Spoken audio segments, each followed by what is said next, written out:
Hey, Liam. I just got out of a meeting, and honestly, I'm so frustrated.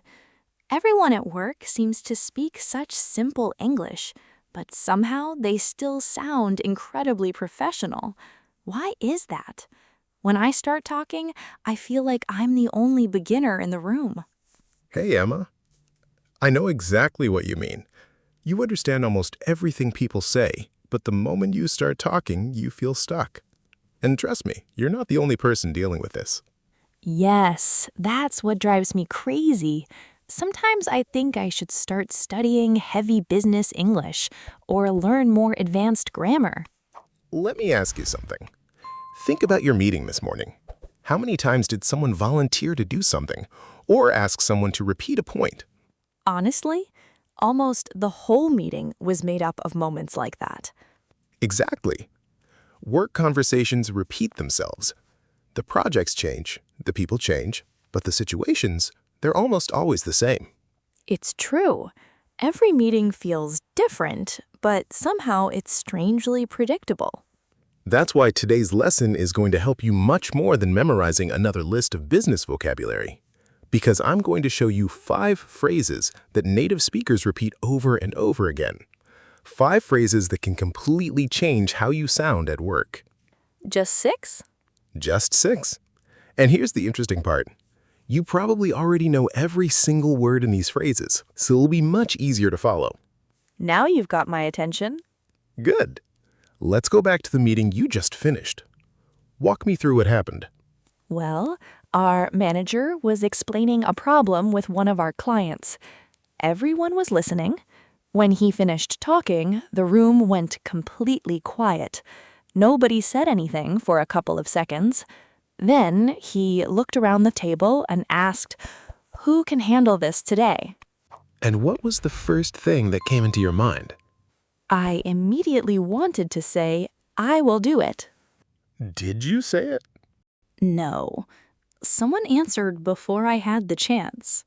Do you remember what they said? Actually, yes. They said, "I'll take care of it." And how did that sound to you? That's the funny part. It sounded so much more confident than what I was about to say, but they're almost the same sentence. I've been thinking about that ever since I left the meeting. That's exactly why this is our first phrase. Most learners would naturally say, I will do it. There's nothing grammatically wrong with it, but native speakers often choose something that communicates more than just the action. They say, I'll take care of it. It really does sound different. It does. Because you're not simply saying you'll do the task, you're telling everyone, don't worry, you can count on me. So the phrase carries responsibility, not just information. Exactly. Coworkers love hearing it. Now, take another simple phrase. When you want to ask something, can I ask you something is perfectly correct, but choosing the right phrasing shows that you're listening and actually interested in what they're saying. Wow. That's it? That's it. It sounds so much lighter. Because it invites the conversation naturally. You're not announcing that you have a question, you're opening the door to one. I like that. Here's another one you'll hear all the time. Do you have a minute? Oh, I've heard that so many times. Exactly. Think about it. When someone says, do you have a minute, what do you usually do? I stop what I'm doing and look at them. Right. The conversation has already started. I never realized how often people use that. Because native speakers repeat these little expressions every day. After a while, they become invisible. Learners usually focus on big vocabulary, but natives focus on the little phrases that make conversations flow. That makes so much sense. I've spent years memorizing words like negotiation and implementation, but I never practiced something as simple as starting a conversation. "Do you have a minute?" is so interesting because it shows respect for their time. You got it, Emma. It's even better if you know the other person is busy. And don't forget, simple phrases aren't unimportant. Actually, they're usually the ones you repeat the most. It isn't only about asking a question, it's also about being polite. Exactly. Professional English is full of little details like that. You're communicating much more than the literal meaning of the words. Now, this next phrase might actually save you from one of the most expensive mistakes people make at work. Wait, an expensive mistake? What do you mean? Think about it.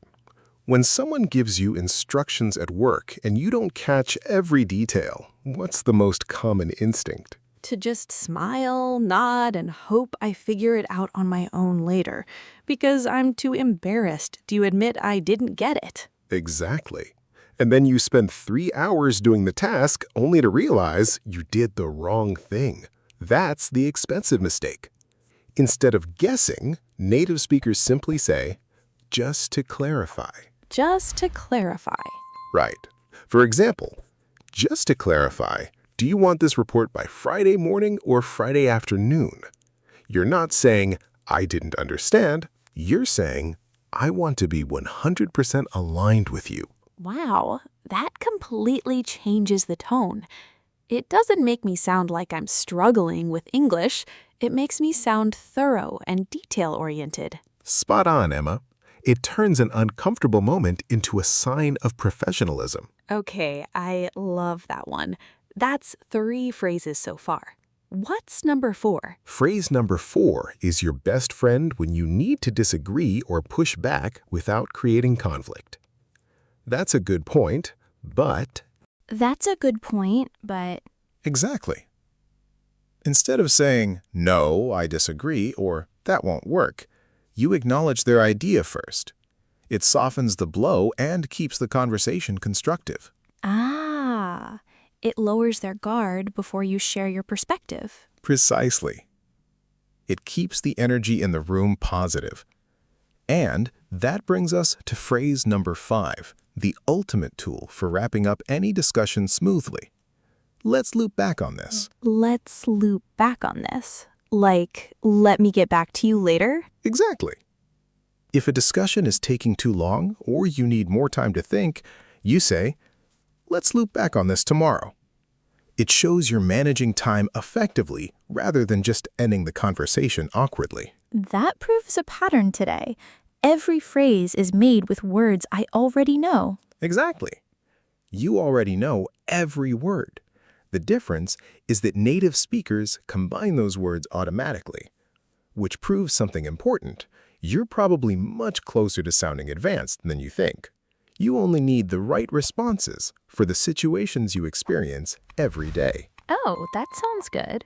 Let me ask you something. Have you ever made a mistake at work? Every human being has. The most important part is what happens when you realize you've made one. The first time it happened to me, I panicked and apologized 3 or 4 times. I always panic too. But do you know what confident professionals usually do? They keep it simple. They just say, my mistake. That's it? That's it. It sounds so calm. Because confident people don't waste energy trying to prove they're perfect. They acknowledge the mistake, and then they immediately focus on the solution. So instead of over-explaining everything, I could simply say, my mistake. Exactly. And if you're fixing it, just add one more sentence. I'll fix it, or I'll take care of it. Wait, that's our first phrase again. Exactly. Notice how these expressions connect? They're not random. They're all part of the same natural communication style. I love that. It feels like everything came full circle. I have a feeling today's 5 phrases are going to stay with me for a long time. I hope so, because these aren't phrases you use just once. They're phrases you'll probably hear and use every single week at work. Before we finish, I have one last question. Go ahead. Knowing what to say is one thing, but sometimes native speakers talk so fast that I can't even recognize these phrases. That's a perfect question, because that's exactly what we're going to practice next. In the next lesson, you'll hear native speakers using this kind of English naturally at real speed so you can train your ears, not just your memory. That sounds like exactly what I need. Then don't miss it. And remember, you don't become fluent by learning the most English. You become fluent by learning the English people actually use. Now, before you go, we want to hear from you. Which of these 6 phrases are you going to start using at work this week? Let us know in the comments below.